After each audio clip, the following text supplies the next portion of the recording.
पुष्प का मतलब फूल होता है, पुष्प का मतलब फूल होता है। तो पुष्प के अनुदैर्ध्य एक काट का एक स्वच्छ नामांकित चित्र बनाइए। क्वेश्चन आएगा एग्जाम में, ठीक है, ये एग्जाम में ये क्वेश्चन आएगा, 5 नंबर का रहेगा। कितना नंबर का?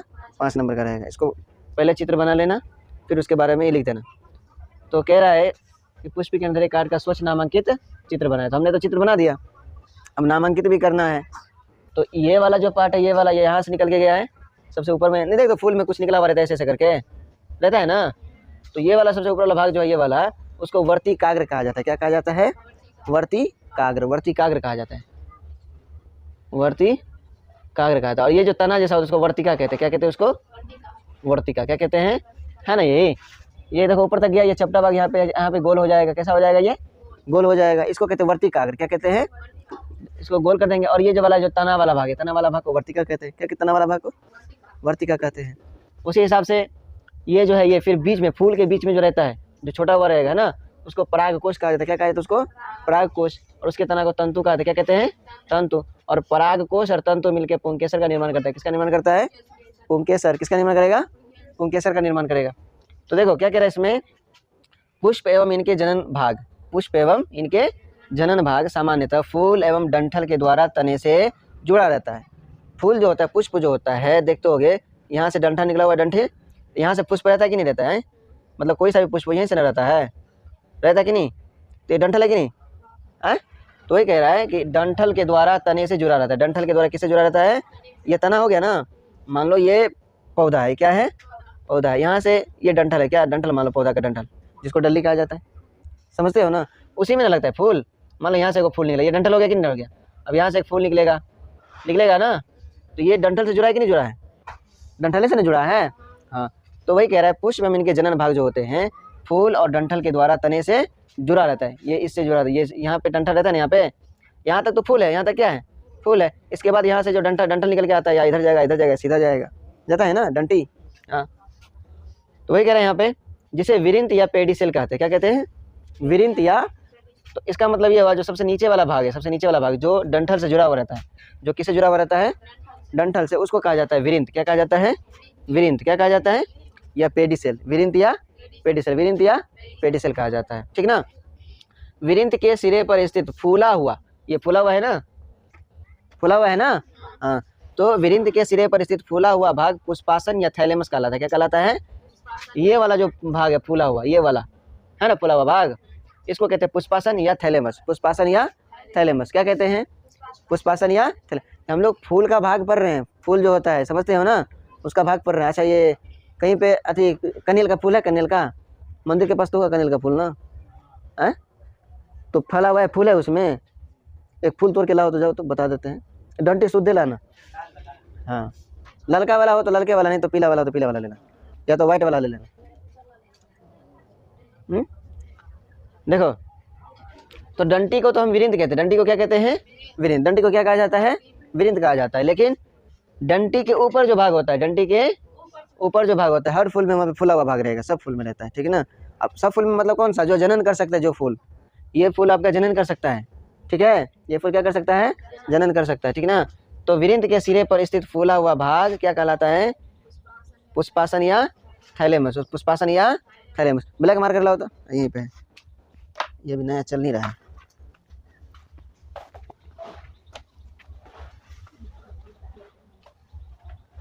अब देखो क्या कह रहा है, एक प्रारूपी फूल में 4 प्रकार के पुष्पपत्र होते हैं। कितने प्रकार के पुष्पपत्र होते हैं? 4 प्रकार के पुष्पपत्र होते हैं, समझे। और कौन कौन सा होता है? एक होता है बाह्य दलपुंज, दलपुंज, पुमंग या जायांग, चारों प्रकार के होते हैं। अरे पत्ता जो निकल, फूल में नहीं देखते हो, ये तो अभी मतलब फूला हुआ नहीं है ना, अभी फटेगा कि नहीं फटेगा? फ्लावर फूल फटेगा कि नहीं फटेगा? जब ये फटता है तो देखो कि पत्ता निकल के आता है। कैसा निकल के आएगा? पत्ता निकल आता है कि नहीं आता है? ऐसे इस टाइप का बन के आएगा, नहीं बन के आता है। तो उसी में आता है आपका बाह्य दलपुंज, दलपुंज, पुमंग या जायांग। अरे ये भाग है ना, ये है, ये हो गया, ये हो गया, नहीं दिख रहा है? पत्ता टाइप का है ना, तो फूल में पत्ते टाइप का ना रहता है, जो उसका कलर चेंज रहता है, या तो अलग अलग कलर का रहता है ना, वही। तो वही है आपका यहाँ पे कह रहा है। तो पुष्पपत्र कितने प्रकार के होते हैं? 4 प्रकार। पुष्पपत्र कितने प्रकार के?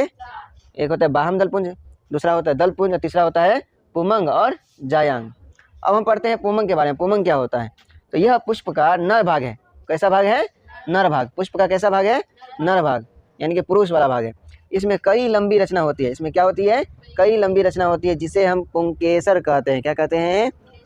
ये देखो ये निकला हुआ है, अरे ये इस टाइप का निकला है ना, इधर इधर इधर निकला है ना, तो उसको हम क्या कहते हैं? पुंकेसर। क्या कहते हैं? पुंकेसर। मान लो ये इधर गया है ना, एक इधर आया, तो ये वाला भाग जो इसको कहा जाता है परागकोश। क्या कहा जाता है? परागकोश। ये वाला भाग को कहा जाता है तंतु। क्या कहा जाता है? तंतु। इस दोनों को मिला करके इसको कहा जाता है पुंकेसर। क्या कहा जाता है? क्या कहा जाता है? पुंकेसर, है ना यहाँ पे पुंकेसर। अरे डंडी वाला भाग जो होता है, ये डंडी वाला भाग, समझे? हाँ, उसको कहते हैं पुंकेसर। क्या कहते हैं? और ये जो होता है ये कैसा भाग होगा? तो नर भाग होगा। कैसा भाग होगा? नर भाग। तो फूल का नर भाग जो होता है यही सब होता है, ठीक ना। जो सबसे लंबा यहाँ से जाएगा, यहाँ से मतलब ये फूल का जो ये वाला भाग यहाँ से जो जाएगा ऊपर तक, ये हो गया, ये वाला भाग हो गया आपका स्त्री केसर में आता है। किस में आता है? यहाँ से लेकर के यहाँ तक कहलाएगा स्त्री केसर, ठीक है। इसमें जो निकल के आएगा ये वाला भाग जो बीच में रहेगा, ये वाला भाग कहलाएगा पुंकेसर। क्या कहलाएगा? पुंकेसर, समझे। तो यह पुष्प का नर भाग है, इसमें कई लंबी रचना होती है ना, बहुत सारा लंबा रचना नहीं है, देखते नहीं हो, कई लंबी रचना होती है, जिसे हम क्या कहते हैं? पुंकेसर। क्या कहते हैं? पुंकेसर। बात समझे? हाँ, आगे क्या है? प्रत्येक पुंकेसर के 2 भाग होते हैं। पुंकेसर के कितने भाग होते हैं? 2 भाग। पुंकेसर कितने भाग होते हैं? एक तो तंतु जो पतला लचीला होता है, तंतु है ना, तंतु जो कैसा होगा? पतला और लचीला और लंबा होगा, जो पुष्पासन से जुड़ा होता है। किस पे जुड़ा होता है? पुष्पासन से। ये पुष्पासन है ना, इससे जुड़ा हुआ रहेगा, ठीक है। ये पुष्पासन जुड़ा हुआ रहेगा, उसको कहते हैं तंतु। क्या कहते हैं उसको? तंतु। और दूसरा जो होगा परागकोश। दूसरा क्या है? परागकोश। और ये जो ऊपर वाला भाग है, तो परागकोश जो तंतु के अग्रभाग मतलब ऊपर वाले भाग में, अग्रभाग मतलब ऊपर वाला भाग है ना, तंतु के अग्रभाग में स्थित होता है। तो अग्र भाग में स्थित है ना ये वाला, ये तो हो गया परागकोश, ये हो गया तंतु, दोनों मिलकर क्या कहलाएगा? पुंकेसर। क्या कहलाएगा? तो मिला के हो गया कितना? पुंकेसर के कितने भाग हो गए? पुंकेसर के कितने भाग हो गए? 2 भाग। एक तो हो गया तंतु, दूसरा क्या हो गया? परागकोश। क्या हो गया? पहला तंतु है, दूसरा क्या है? पहला तंतु, दूसरा परागकोश। आगे देखो, अब है जायांग। क्या है? क्योंकि हमने बाह्य दलपुंज, दलपुंज और पुमंग, पुमंग बारे में पढ़ लिया ना, अब क्या है? जायांग। अब जायांग देखो, जायांग क्या होता है? यह एक या अधिक स्त्री केसर का बना होता है। किसका बना होता है? एक या एक से अधिक स्त्री केसर का बना होता है जायांग। जायांग किसका बना होता है? एक या एक से अधिक स्त्री केसर का, एक या एक से अधिक स्त्री केसर का बना होता है, उसको क्या कहते हैं हम लोग? जायांग। क्या कहते हैं? जायांग कहते हैं। तो यहाँ पे कह रहा है कि एक या एक से अधिक स्त्री केसर का बना होता है। जायांग पौधों का मादा भाग है। जायांग पौधों का कौन सा भाग है? मादा। अच्छा, पुष्प जो होता है, पुष्प का नर भाग क्या कहलाता है? पुमंग। पुष्प का नर भाग क्या कहलाता है? पुमंग। जो नर भाग है उसको कहते हैं हम लोग पुमंग, और जो मादा वाला भाग उसको कहते हैं हम लोग जायांग। क्या कहते हैं? जायांग। जो नर भाग है उसको पुमंग कहा जाता है, जो नर भाग है उसको पुमंग कहा जाता है, और जो मादा वाला भाग उसको कहते हैं जायांग। तो फूल में नर और मादा दोनों एक में रहता है, नर और मादा दोनों एक में रहता है, समझे। इसी तरह से में लैंगिक जनन होता है। क्या, कौन सा जनन होता है? लैंगिक जनन होता है फूलों में। ये इस फूल में कौन सा जनन होता है? लैंगिक जनन। लेके आओ, एक लेके आता ना, ऊपर सटा दो, ऊपर वहाँ नहीं रे, फलिया वाला ऊपर कर दो ना, धूप आएगा। अड़हुल वाला नहीं है तो कनील वाला ले आए।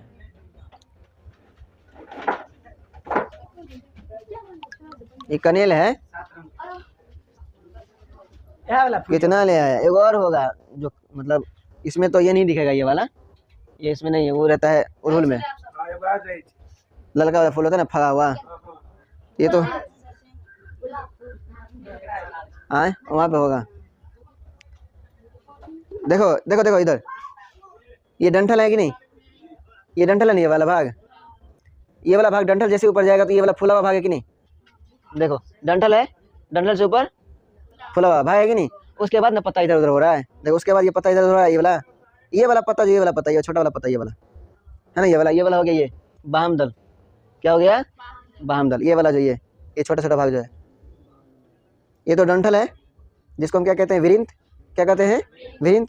ये फूला हुआ भाग है, इसको क्या कहा जाता है? पुष्पासन। क्या कहा जाता है? और ये जो पतला वाला भाग है इधर नीचे किया हुआ है, इसको कहते हैं बाहमदल। क्या कहते हैं? बाहमदल। और ये सब जो आता है, ये जो है, ये वाला भाग है ना, ये तो ये वाला भाग जो होता है इसको कहते हैं हम लोग दल। क्या कहते हैं? दल या पंखुड़ी। दल या ये वाला भाग को क्या कहते हैं? दल या पंखुड़ी, समझे। इसमें कुछ निकला हुआ नहीं है, नहीं तो दिखा देते। ये वाला भाग तो अड़हुल के फूल में रहता है, समझे। अड़हुल के फूल में जाओगे ना तो देखोगे उसमें से निकला हुआ रहता है, डंठल टाइप का, इस टाइप का निकला हुआ रहता है, समझे। हाँ, तो आगे क्या है यहाँ पे, तो जायांग पौधों का मादा भाग है। प्रत्येक स्त्री केसर में 3 भाग होते हैं। प्रत्येक स्त्री केसर में कितने भाग होते हैं? 3 भाग होते हैं। पहला भाग होता है आपका अंडाशय। क्या होता है? अंडाशय, ये वाला भाग है ना, अंडाशय। उसके बाद होता है वर्तिका। उसके बाद क्या होता है? वर्तिका। उसके बाद वर्तिकाग्र। क्या होता है? तो अंडाशय, वर्तिका और वर्तिकाग्र तीनों मिल करके स्त्री केसर का निर्माण करते हैं। किसका निर्माण करता है? अंडाशय, वर्तिका और वर्तिकाग्र, जो एक ही डंठल में है। कहाँ पे है? यहाँ से निकलेगा, यहाँ तक जाएगा ना। तो ये हो गया अंडाशय। क्या हो गया ये? अंडाशय। ये हो गया वर्तिकाग्र। क्या हो गया ये? और ये हो गया वर्तिका। ये क्या हो गया? तो तीनों मिला करके किसका निर्माण करेगा? किसका निर्माण करेगा? स्त्री केसर का। किसका निर्माण करेगा? समझे? ये हो गया अंडाशय। क्या हो गया? ये हो गया वर्तिकाग्र। ये हो गया वर्तिका। तीनों मिला करके किसका निर्माण करेगा? स्त्री केसर का। स्त्री केसर का। अब देखो, स्त्री केसर में और भी भाग होते हैं। अंडाशय, अभी हमने पढ़ा नहीं यहाँ पे अंडाशय। ये वाला भाग को क्या कहते हैं? इसको बीजांड कहा जाता है और इसको अंडाशय कहा जाता है, ठीक ना, जहाँ पे बीजांड रहता है। तो अंडाशय यह स्त्री केसर का आधारी भाग है। कैसा भाग है? आधारी मतलब निचला भाग है। आधारी मतलब और आधार वाला भाग है, जहाँ से वो चिपका हुआ रहता है। ये इसमें नहीं रहेगा भाग, जो है ये वाला भाग यहाँ पे, इसको चीरोगे ना तो यहाँ पे बहुत सारे, देखो इसमें भी निकला है, निकला है। अरे इसका सिरा देखो कैसा है, गोल टाइप का है ना। इसको हम जैसे चीर देंगे यहाँ पे, ये तो अलग ही हो गया। थोड़ा बड़ा वाला फूल रहता तो ठीक रहता। अलग ही हो गया। अड़हुल में सही रहता है, उसमें सब कुछ दिखाने में बढ़िया रहता है।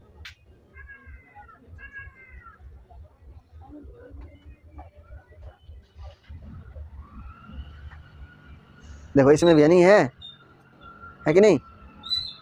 अरे ये वाला भाग जो, ये वाला है ना, इसमें भी, इसके अंदर जो होता है, इसके अंदर ये वाला भाग जो है यहाँ से निकला है। देखो जहाँ से ये निकला हुआ है, ये जहाँ से निकला, यहाँ से निकला, यहाँ से बीजांड से। कहाँ से निकला है? बीजांड से निकला है। कहाँ से निकला है?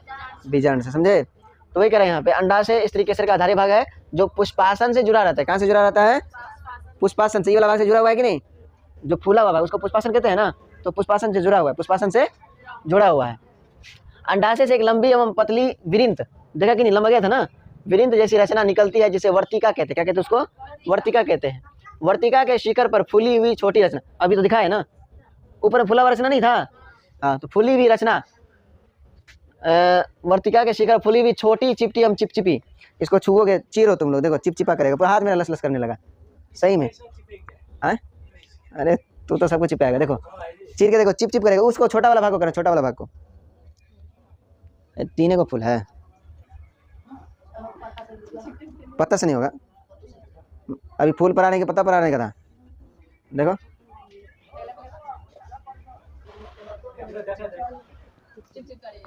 कर रहा है ना, वो छोटा वाला भाग जो होता है चिप चिप, वही यहाँ पे कह रहा है कि शिखर पर फूली हुई छोटी चिपटी और चिपचिपी, चिपटी और चिपचिपी रचना होती है। चिपचिपा कर रहा है ना, तो वही रचना होती है जिसको हम कहते हैं वर्तिकाग्र। क्या कहते हैं? तो वही वाला रचना को हम कहते हैं वर्तिकाग्र। क्या कहा जाता है? वर्तिकाग्र या स्टिग्मा। वर्तिकाग्र या स्टिग्मा कहते हैं। बीजांड के भीतर, बीजांड के भीतर भ्रूण कोश होता है। इसके भीतर जो होता है, इसके भीतर जो यहाँ भ्रूण कोश होता है। क्या होता है? भ्रूण कोश, जहाँ जिसमें मादा युग्मक यानी कि अंडाणु रहता है। क्या होता है? अंडाणु, जिससे फिर फूल जो है पनपता है। समझे? हाँ, इसमें कितना फ्लावर है, इसको कहा है तोड़ लिया अगर, मतलब कितना फूल है इसमें, ये नहीं आएगा क्या?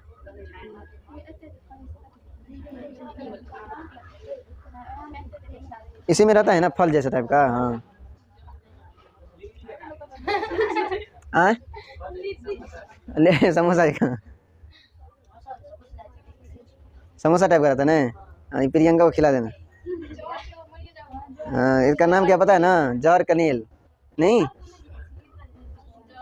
घर पे जाके ऐसे नहीं रोटी खाने लगा, उसको धो लेना, हाथ को साफ से धुल लेना, तब खाना।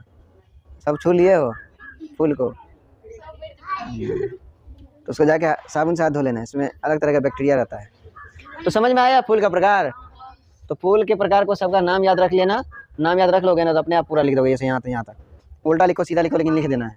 समझे? ये वाला क्वेश्चन आएगा तो छोड़ कि ये है मानव नर जनन अंग, एक होता है मानव स्त्री जनन अंग। ये दोनों चित्र के साथ पूछता है। ऐसे ही वर्णन चित्र बना करके ऐसे वर्णन करना पड़ेगा, लेकिन दोनों चित्र बनाना ज़रूरी नहीं है, कोई एक बना सकते हो, समझे। दोनों सेम है, कोई इसमें अलग नहीं है, कुछ नाम इसमें छूट रहा था इसलिए इसको बनाना पड़ा,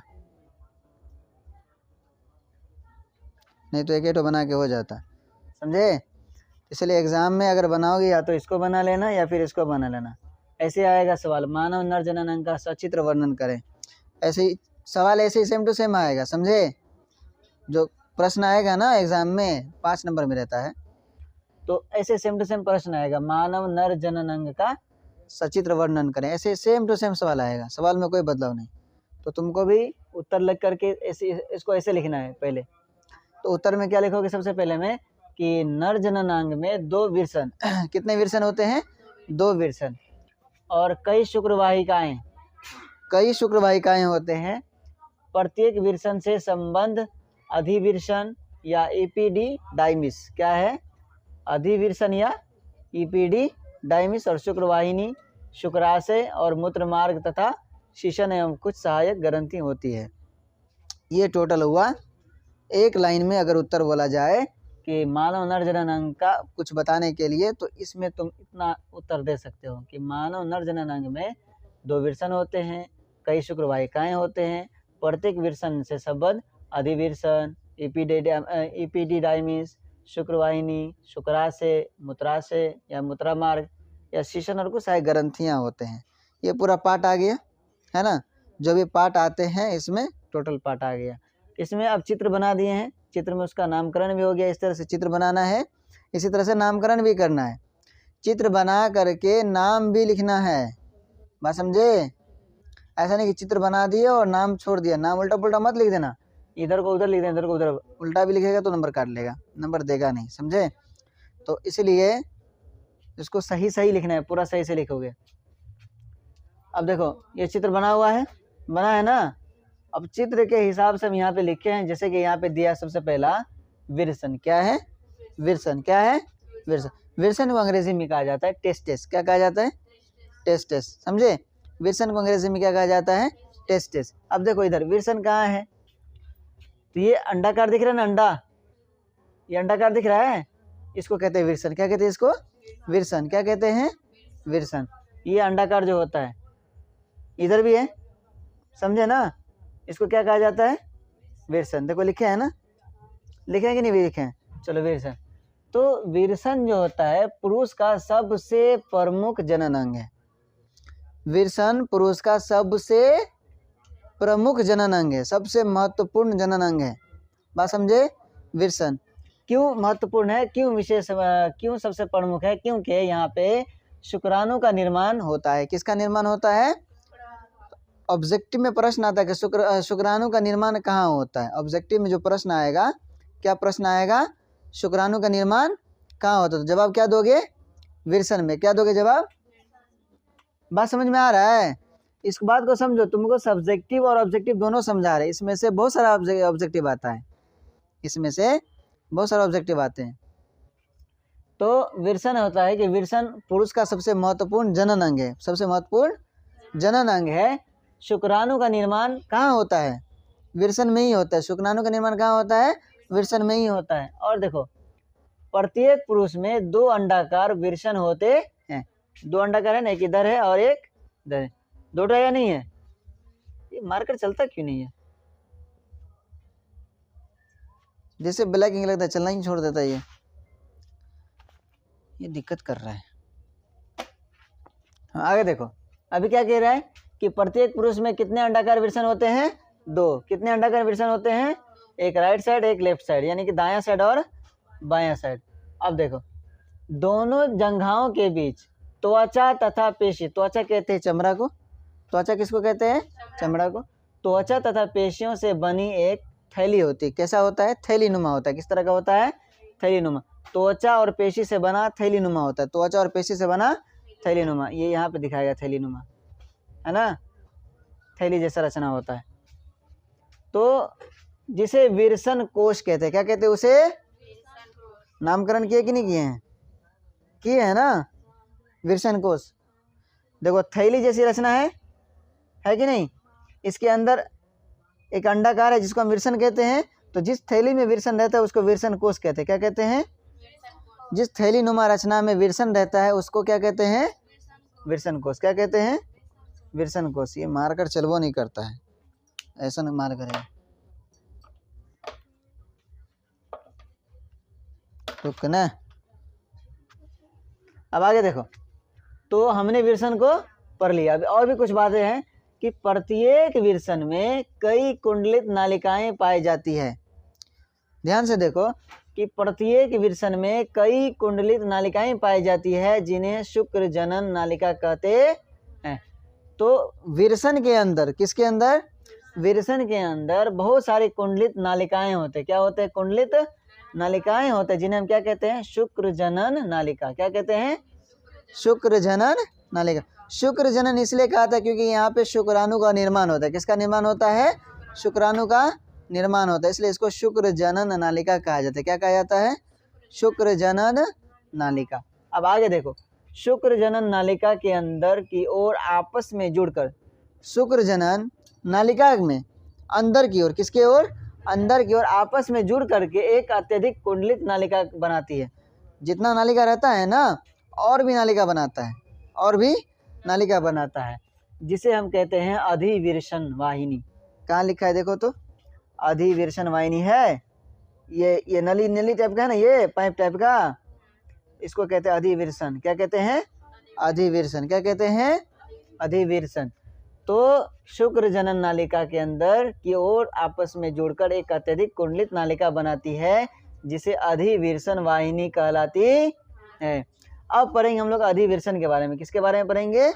अधिविरसन क्या होता है। यहाँ पे है ना अधिविरसन, इसमें नहीं था शायद अधिविरसन ना, इसलिए अधिविरसन के खातिर हमको ये बनाना पड़ा और विरसन कोश की खातिर ये बनाना पड़ा, नहीं तो इस चित्र को नहीं बनाते। हम इसी चित्र से काम चला लेते, हम इसको बनाए क्योंकि यहाँ पे अधिविरसन और विरसन कोश नहीं था, समझे। और एक कॉपर ग्रंथि दिया हुआ है क्या? कॉपर ग्रंथि शायद था, नहीं कॉपर ग्रंथि भी नहीं है, तो कॉपर ग्रंथि के लिए भी बनाना पड़ा। अब आगे देखो, तो अधिविरसन विरसन के भीतरी भाग से, अधिविरसन विरसन के भीतरी भाग से, विरसन के भीतरी भाग से चिपकी रहती है। कैसा रहता है? चिपका हुआ रहता है। कैसा रहता है?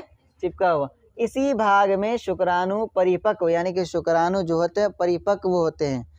तो शुक्राणु कैसा होता है? मतलब शुक्राणु का निर्माण होगा, निर्माण होकर फिर वो बढ़ेगा, बढ़ के फिर परिपक्व होगा, यानी जनन के योग्य बनेगा। किसके योग्य बनेगा? जनन के योग्य बनेगा। तो कहाँ पे बनेगा? तो अधिविरसन में। कहाँ बनेगा? अधिविरसन में। तो भीतरी भाग से चिपकी रहती है, इसी भाग में शुक्राणु परिपक्व तथा सक्रिय होकर निषेचन के योग्य बनते हैं। निषेचन के योग्य बनते हैं। अगर कोई पूछेगा शुक्राणु का निर्माण कहाँ होता है तो बोलोगे विरसन में। कहाँ होता है? लेकिन शुक्राणु जो है निषेचन के योग्य कहाँ बनता है? तो अधिविरसन में। कहाँ बनता है? बात समझ में आया? दोनों में फर्क। शुक्राणु का निर्माण कहाँ होगा? विरसन में। शुक्राणु का निर्माण कहाँ होगा? विरसन में। लेकिन शुक्राणु परिपक्व कहाँ होगा? अधिविरसन में। बात समझ में आया? यहाँ पे दो ऑब्जेक्टिव बन रहा है ना। पहला ऑब्जेक्टिव क्या बन रहा है? शुक्राणु का निर्माण कहाँ हो रहा है? तो कहाँ हो रहा है? विरसन में। और दूसरा ऑब्जेक्टिव क्या बन रहा है? परिपक्व कहाँ होता है? परिपक्व कहाँ होता है? तो कहाँ होता है? अधिविरसन में। अब देखो, शुक्रवाहिका क्या है? शुक्रवाहिका लिखे हैं कहीं पे? शुक्रवाहिका देखो लिखे है ना, ये वाली पट, ये जो ये वाला लिखे हैं कि नहीं? शुक्रवाहिका यह करीब 25 सेंटीमीटर लंबा होता है। कैसा होता है?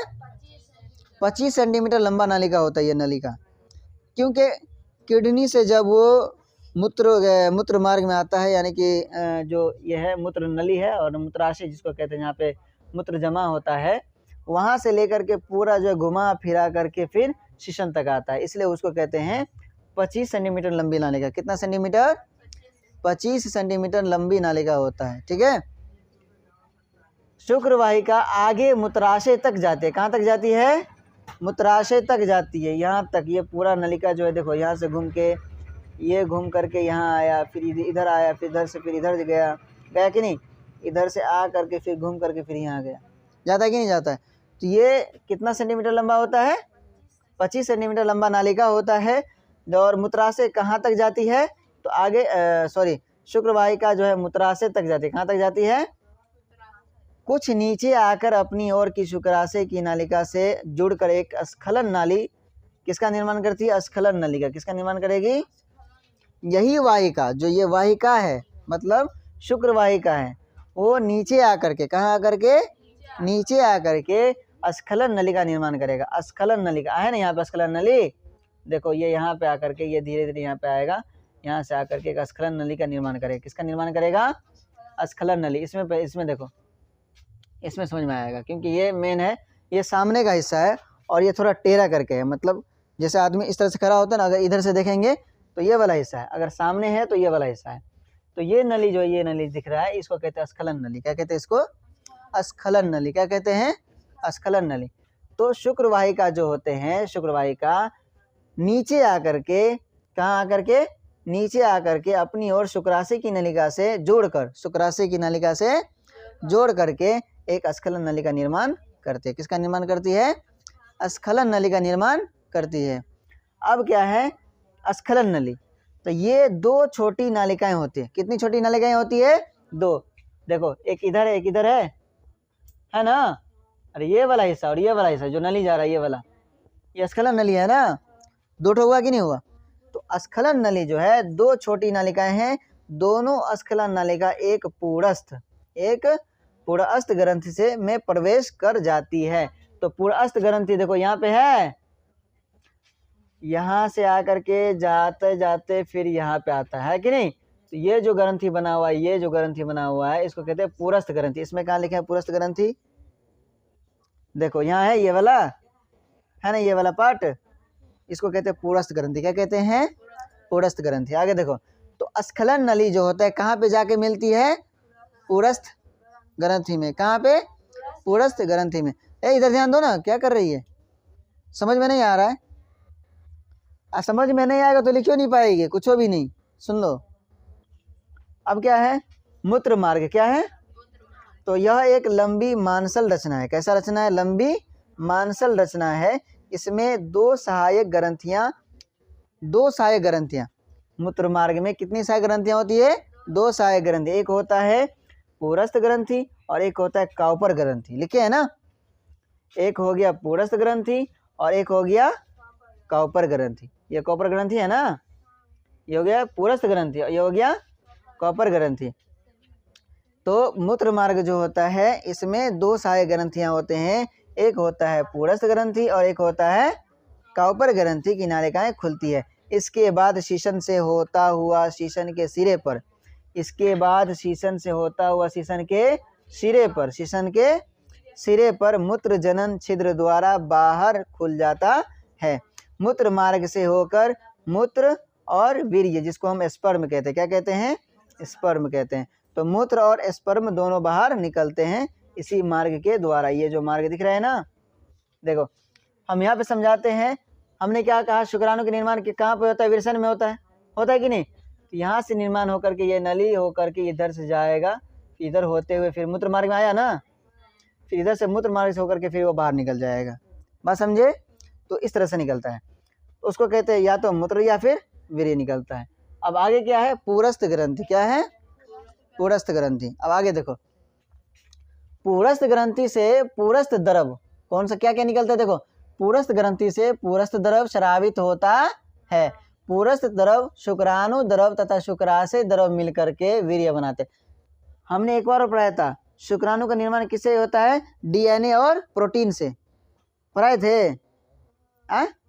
शुक्राणु का निर्माण किससे होता है? डीएनए और प्रोटीन से। अब यहाँ पे क्या है? देखो, तो पूरस्थ द्रव, शुक्राणु द्रव तथा शुक्राशय, तीन चीज यहाँ पे आया ना। पूरस्थ द्रव, शुक्राणु द्रव और शुक्राशय द्रव मिल करके किसका निर्माण करेगा? वीर्य का निर्माण करेगा। किसका निर्माण करेगा? वीर्य, जिसको हम स्पर्म कहते हैं। पूरस्थ द्रव के कारण ही वीर्य में विशेष गंध होती है। एक तरह का इसमें स्मेल आता है, गंध आता है, जिसको हम बदबू कह सकते हैं। एक तरह का बदबू होता है। किसके कारण? तो पूरस्थ द्रव के कारण। किसके कारण? पूरस्थ। इसमें जो है ना एक तरह का द्रव बनता है, इसमें ये द्रव स्रावित करता है, ये द्रव स्रावित करके फिर इधर आएगा। इसी के कारण इसमें जो द्रव बनता है ना, इसके अंदर जो द्रव बनता है, यानी कि जो पानी टाइप का बनता है, उसी के कारण जो है ये वीर्य जो होता है गंध होता है, एक अजीब तरह का गंध होता है। पुरुष द्रव वीर्य के शुक्राणुओं को उत्तेजित करता है। और पुरुष द्रव का क्या काम होता है? वीर्य के शुक्राणुओं को क्या करना? उत्तेजित करना। क्या करना? उत्तेजित करना। आगे देखो, अब पढ़ेंगे हम लोग शीशन। क्या है? शीशन। तो यह एक मांसल बेलनाकार रचना है। कैसा रचना है? यह एक मांसल बेलनाकार रचना है जो पुरुष का मैथुन अंग है।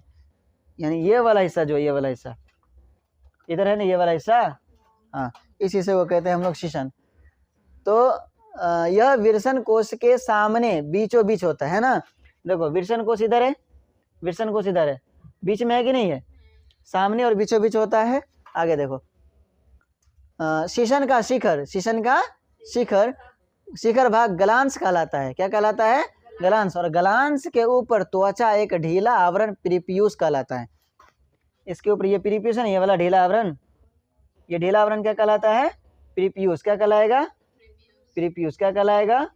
प्रीपियूस। बात समझे? देखो जितने भी पार्ट लिखे हैं सब पार्ट का नाम आ रहा है, नहीं आ रहा है? आ रहा है कि नहीं? इसीलिए कहते हैं सचित्र वर्णन करें। चित्र बनाओ, उसका नाम लिखो, पूरा उसका वर्णन करो, उसको कहते हैं सचित्र वर्णन। समझे? बहुत विद्यार्थी करता है कि चित्र बना देगा, नामकरण कर देगा, लिख में नहीं करता है, उसमें 2 नंबर कट जाता है, 3 नंबर कट जाता है। अब बहुत होगा जो लिख देगा लेकिन चित्र नहीं बना पाता है। चित्र बना ही देगा तो उल्टा पुल्टा नाम लिख देता है। इसलिए चित्र बना करके नाम भी याद रखना जरूरी है। बात समझे कि नहीं समझे? अब देखो क्या कहता है यहाँ पे, तो शीशन का कार्य जो होता है निषेचन के लिए, किसके लिए? फर्टिलाइजेशन के लिए शुक्राणुओं को स्त्री की योनि में पहुंचाना। अब शुक्राणु सूक्ष्म सक्रिय कोशिका है जिनका विकास कहाँ होता है? विरसन। हमने कहा ना शुक्राणु का विकास कहाँ होता है? विरसन में। तो शुक्राणु जो होता है सूक्ष्म यानी कि बहुत छोटा, जिसको माइक्रोस्कोप से देखा जाता है। किससे देखा जाता है? और शुक्राणु जो होता है इस तरह का होता है,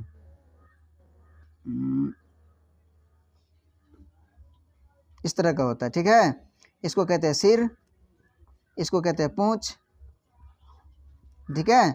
इस तरह का होता है। यहाँ पे इस तरह से रहता है, किताब में दिया हुआ कहीं ना कहीं शुक्राणु का चित्र। तो जिनका विकास विरसन में होता है और ये नर युग्मक कहलाते हैं। तो शुक्राणु को ही नर युग्मक कहते हैं। पूरा तो जनन चैप्टर में वही सब पढ़ रहे हैं ना। तो यहाँ पे हमने कहा ध्यान रखेगा कि यह एक मांसल रचनाकार है। शीशन का शिखर भाग गलांश कहलाता है। गलांश के ऊपर त्वचा का ढीला आवरण प्रीपियूस कहलाता है। शीशन का कार्य क्या होता है? निषेचन के लिए शुक्राणुओं के स्त्री की योनि में पहुंचाना। शुक्राणु कैसा रचना है? तो सूक्ष्म यानी कि बहुत छोटा, सक्रिय कोशिका है जिनका विकास कहाँ होता है? विरसन में होता है। समझ में आया पूरा? तो इस तरह से लिखोगे तो 5 नंबर देगा, अन्यथा 5 नंबर देने वाला नहीं है। समझे? इतना लिखना पड़ेगा। तो इतना लिखने के लिए कितना टाइम चाहिए? अभी तुम लोग कितना देर में लिखे हो? कम से कम 1 घंटा तो लग गया होगा चित्र बना करके लिखने में, लग गया ना? लेकिन एग्जाम में तो 1 घंटा नहीं चाहिए हमें, औरों सवाल का जवाब देना पड़ता है कि नहीं? तो क्या 1 घंटा सही है? झटाक से चित्र बनाओ 5 मिनट में। चित्र बनाने के बाद फिर 5 मिनट में इसको लिखो, 10 मिनट में ख़त्म कर दो। नहीं अगर हो रहा है तो थोड़ा थोड़ा, इतना नहीं लिखना है, थोड़ा थोड़ा एक एक लाइन भी लिख सकते हो। इतना हम तो तुमको समझाने के लिए पूरा लिख दिए हैं, एक एक लाइन भी लिख सकते हो, कोई ज़रूरत नहीं कि पूरा पूरा लिखना। सिर्फ मेन पॉइंट पकड़ो, उसको लिख दो। बात समझ में आ गया?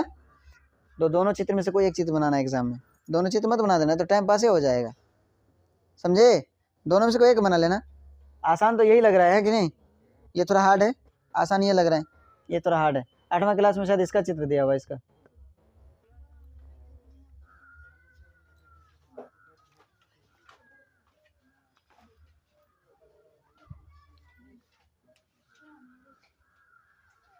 तो ये है मादा जननांग।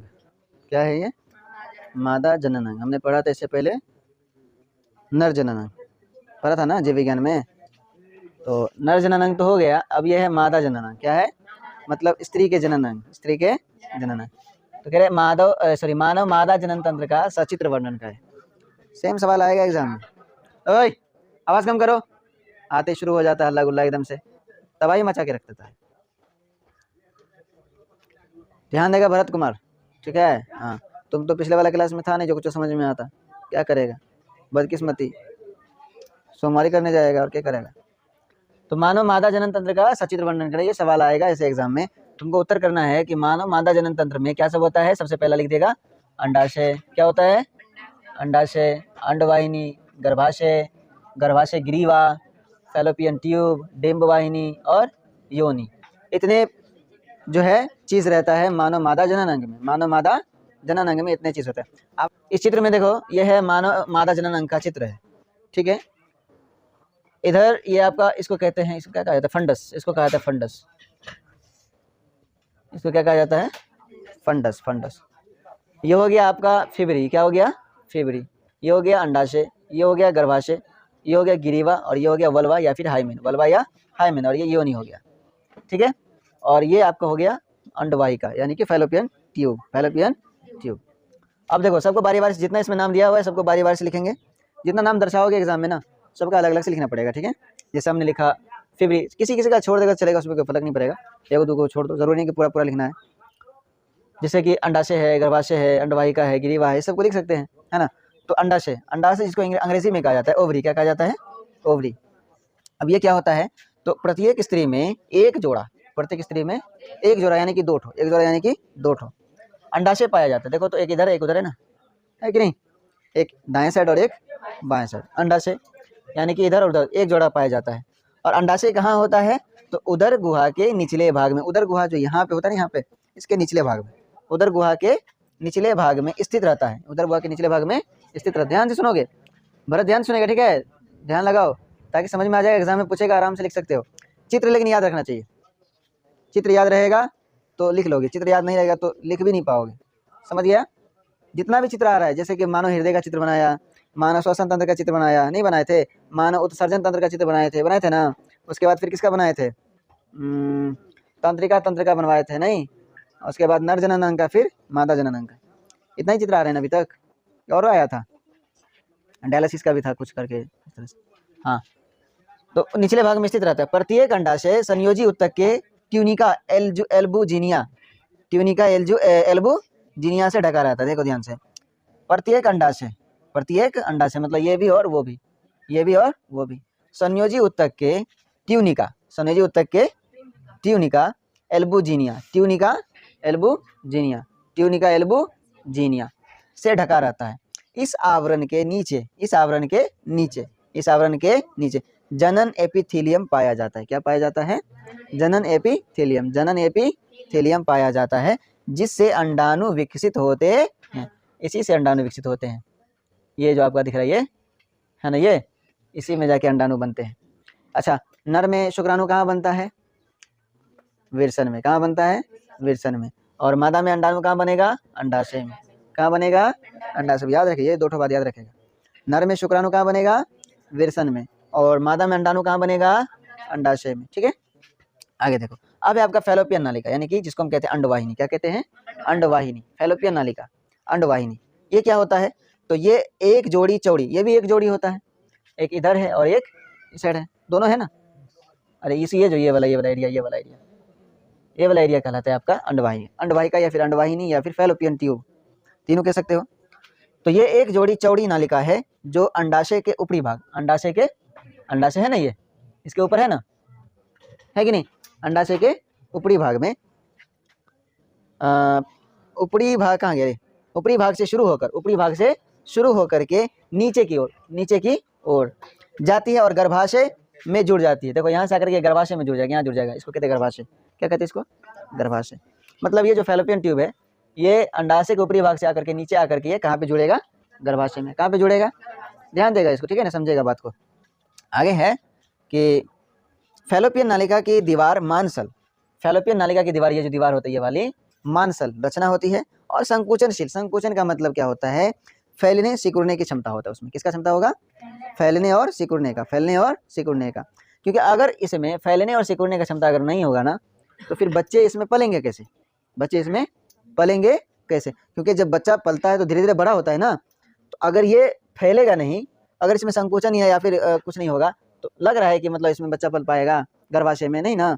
तो इसी तरह से उसमें मांसल और संकुचनशील होती है, इसी के द्वारा अंडाणु गर्भाशय में पहुंचती है। देखो ध्यान से सुनेगा, ध्यान से सुनेगा। अंडाणु यहाँ बना, बना कि नहीं बना, अंडाणु यहाँ बन के फिर ये लेगा फैलोपियन ट्यूब। कौन लेगा, फैलोपियन ट्यूब, यानी कि फैलोपियन नालिका लेगा, ठीक है। अब इस नालिका से होकर के अंडाणु धीरे धीरे धीरे धीरे गर्भाशय में आएगा। कहाँ पे आएगा, गर्भाशय में आएगा। कहाँ पे आएगा, गर्भाशय में आएगा। अब आगे देखो, गर्भाशय में तो पहुंच गया। उसके बाद गर्भाशय क्या होता है, यह मोटी दीवार वाली पेशीय थैली है। देखो तो दोनों तरफ मोटी दीवार है कि नहीं है, मोटी दीवार वाली पेशी थैली है, ठीक है। उसके बाद क्या कह रहा है, जो मूत्राशय तथा मलाशय के बीच स्थित होते हैं। मूत्राशय और मलाशय, जहाँ से मूत्र होता है, जहाँ से मल निकलता है, दोनों के बीच में स्थित होता है आपका योनि, ये क्या कहते हैं, ये गर्भाशय, ठीक है। जो मूत्राशय और मलाशय के बीच में होता है, मूत्राशय और मलाशय के बीच में होता है, उसको कहते हैं गर्भाशय। यह लगभग त्रिकोणीय रचना है। देखो तो तीन कोणमा नहीं है, त्रिभुज आकार का तीन कोणमा है कि नहीं, ऐसे है ना, है कि नहीं। तो ये त्रिकोणा होता है, कैसा आकार का होता है, गर्भाशय का आकार, इसका आकार त्रिकोणा है, पूरा का नहीं, पूरा का नहीं, किसका आकार, सिर्फ इसका आकार है ना, ये वाला त्रिकोणा आकार किसका आकार का होता है, त्रिकोणा आकार का होता है। इसके ऊपरी भाग के दाएं तथा बाएं और एक फैलोपियन नालिका से जुड़ी रहती है ना, दोनों तरफ फैलोपियन नालिका जुड़ा है कि नहीं जुड़ा है, अरे यही ना आके यहाँ पे आया है, आया है कि नहीं, दाएं तथा बाएं भाग में दोनों तरफ जुड़ा हुआ है, ऊपरी भाग में जुड़ल है ना फैलोपियन नालिका। ध्यान से देखो और क्या कह रहा है, गर्भाशय की गुहा में ही भ्रूण का विकास होता है। गर्भाशय की गुहा में किसका विकास होता है, भ्रूण का विकास, जहाँ से बच्चे जन्म होते हैं। यहाँ से अंडाणु बन के गया, यहाँ से क्या बन के गया, अंडाणु नालिका से होते होते आ गया यहाँ पे। अगर निषेचन हो रहा है, अगर शुक्राणु भी प्रवेश कर गया अंदर, इधर जो जब शुक्राणु अंडाणु को मिलेगा तो फिर निषेचन होगा, निषेचन होगा तो भ्रूण का विकास होगा। बात समझे, इसी के अंदर होता है सब क्रियाक्रम।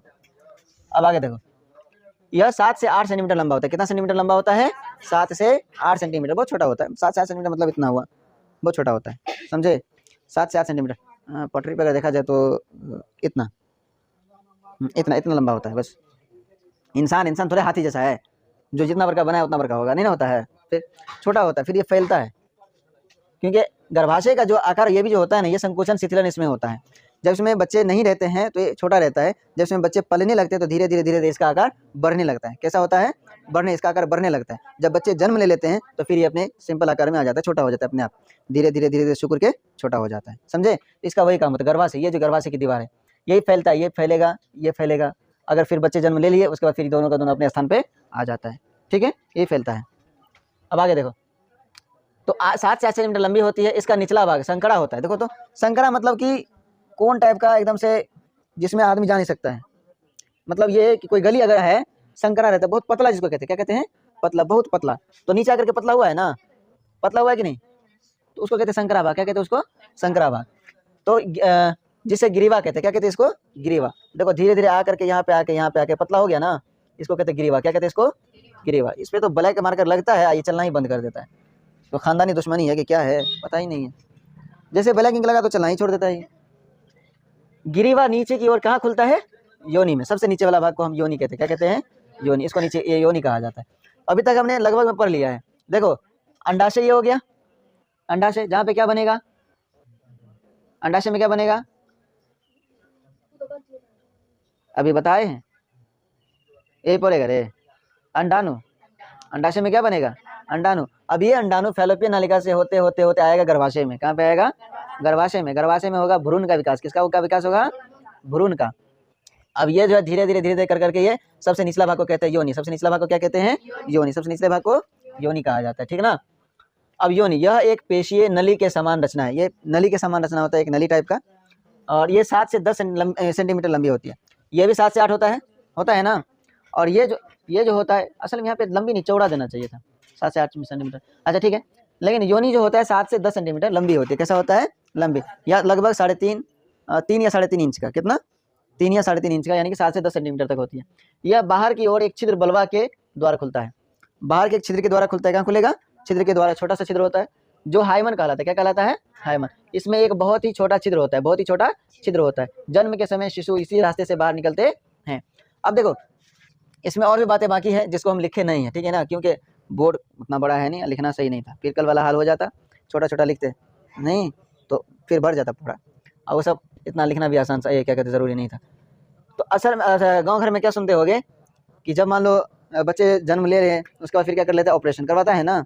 तो ऑपरेशन जो करवाता है वो कैसे करवाता है, तो ये जो है फैलोपियन ट्यूब है ना, ये एक ही साइड बनेगा। कभी बनता है तो एक ही साइड बनता है, या तो दाएं साइड बनेगा या तो शायद बाएं साइड बनता है। कहाँ बनता है, काम करेगा बाएं साइड वाला। काम कौन सा करेगा, दाएं साइड वाला काम नहीं करता, ठीक है ना। तो डॉक्टर क्या करता है कि ये वाला ट्यूब है ना, फैलोपियन ट्यूब, क्योंकि अंडाणु तो यहाँ बनेगा ना यहाँ पे अंडाणु। अब यहाँ से बन के ना जाएगा, इधर बन के जाएगा नहीं जाएगा, तब आएगा गर्भाशय में। जब गर्भाशय में आएगा तो निषेचन होगा। अगर गर्भाशय में नहीं आ रहा है तो निषेचन नहीं होगा। तो वो क्या करता है डॉक्टर, मान लो ऑपरेशन किया तो यहाँ पे क्या करता है, कट काट देता है, मतलब इसको कट दिया, क्या कर देता है, काट देता है, और इसको बांध देता है, इसको क्या कर देता है, बांध देता है। जब मतलब उधर साइड वाला को उधर बांध दिया, इधर साइड वाला को उधर बांध दिया, इसमें अंडाणु बनेगा भी तो जा पाएगा गर्भाशय में, नहीं जा पाएगा। बस वही काम है, जब अंडाणु नहीं जाएगा तो निषेचन कहाँ होगा, नहीं होगा। जब निषेचन नहीं होगा तो बच्चे आएंगे कैसे, इसी की वजह से जो है मतलब सिर्फ ये एक नली को ही काट के बांध दिया जाता है। इसको कहते हैं फैलोपियन नालिका, क्या कहते हैं, फैलोपियन नालिका, समझे। यहाँ से आता है फिर इसमें आएगा, या फिर इधर से आके फिर इसमें गर्भाशय में ही आएगा। और गर्भाशय में अगर अंडाणु क्या कहते हैं शुक्राणु जा रहा है तो शुक्राणु जाके निषेचन होगा गर्भाशय की दीवार में, गर्भाशय की दीवार में वो निषेचन होगा, लगभग में 5 से 7 दिन रहता है। उसके बाद फिर से ये आएगा इसी नलिका में, कहाँ पे आएगा, फैलोपियन नलिका में, फिर से उसी नलिका में जाएगा, ठीक है। यहाँ पे फिर वो धीरे धीरे विकसित हो करके होते होते होते तो फिर से आएगा गर्भाशय में। और ये टोटल लेता है कितना सप्ताह का, 3 से 4 सप्ताह का समय लेता है। कितना सप्ताह का, 3 से 4 सप्ताह का समय लेता है। फिर जाके जब महीना लग जाता है तो फिर उल्टी जैसा फील होता है या उल्टी होता है, ठीक है। तो इस समय ये होता है, ठीक ना। इसको कहता है, ये पूरा प्रक्रिया है बच्चे के जनन से, बच्चे के जनन से। अगर इसको काट के हटा देंगे तो अंडाणु उधर जाएगा नहीं, जब अंडाणु जाएगा नहीं तो निषेचन होगा नहीं, निषेचन नहीं होगा तो फिर बच्चे पैदा ही नहीं होगा, समझे। तो मेन यहाँ पे क्रियाक्रम होता है जब ऑपरेशन करवाता है तो, समझे। और हाँ एक बात और है, जैसे कि एक होता है मासिक स्राव, क्या होता है, मासिक, जिसको मासिक धर्म कहा जाता है, क्या कहा जाता है, मासिक धर्म, जिसको रजोनवृत्ति कहा जाता है, क्या कहता है, रजोनवृत्ति, ठीक ना, जिसको हम इंग्लिश में कहते हैं पीरियड्स, क्या कहते हैं, पीरियड्स, है ना। जिसको हम गांव के भाषा में क्या कहा जाता है, महीना, क्या कहा जाता है, महीना। और एक होता है माहवारी, क्या होता है, माहवारी। ये सब एक ही का नाम है, ये सब का सब एक ही है। या तो तुम माहवारी कहो, या मासिक स्राव कहो, या मासिक धर्म कहो, या रजोनवृत्ति कहो, या पीरियड्स, या फिर महीना कहो, ठीक है। ये उसी कारण होता है जब यहाँ पे अंडाणु बनेगा, क्या बनेगा, अंडाणु, अंडाणु बनेगा। अब इस प्रक्रिया, आवाज क्या कर रहा है सब, अंडाणु यहाँ बनेगा। अब ये धीरे धीरे जाकर के आएगा गर्भाशय में, कहाँ पे आएगा, गर्भाशय में। इसको चाहिए अंडा, शुक्राणु चाहिए, लेकिन जब इसको शुक्राणु नहीं मिलता है तो फिर ये धीरे धीरे वापस आता है, ठीक ना। जब ये मासिक धर्म पूरा हो जाता है, 28 दिन का या 30 दिन का, किसी का 35 होता है, किसी का 40 होता है, सबका अलग अलग होता है, किसी का 14 दिन, ठीक है, किसी का 28 दिन, किसी का 30 दिन, और किसी का 30 दिन से ज़्यादा भी होता है, किसी का तो 2-2 महीना भी हो जाता है, समझे, लेकिन नहीं आता। तो जब उसको शुक्राणु के साथ निषेचन नहीं होता है तो फिर ये ब्लड के रूप में बाहर निकल जाता है, किसके रूप में, खून के रूप में, या फिर जिसको हम लोग कहते हैं मासिक स्राव, मासिक धर्म, या रजोनवृत्ति, या पीरियड्स, ठीक है ना, उसी को कहा जाता है। और ये लगभग 4 से 7 दिन तक लगातार चलते रहता है, और 4 से 7 दिन में ये खत्म हो जाता है। फिर से वही डेली का रूटीन, हर महीने का वही चलता रहता है, समझे। तो जब उसको शुक्राणु नहीं मिल पाता इसलिए वो फिर नीचे बाहर निकल जाता है, समझे। इसका क्रियाक्रम ये है, समझ में आ गया पूरा ये क्रियाविधि, चलो ठीक है।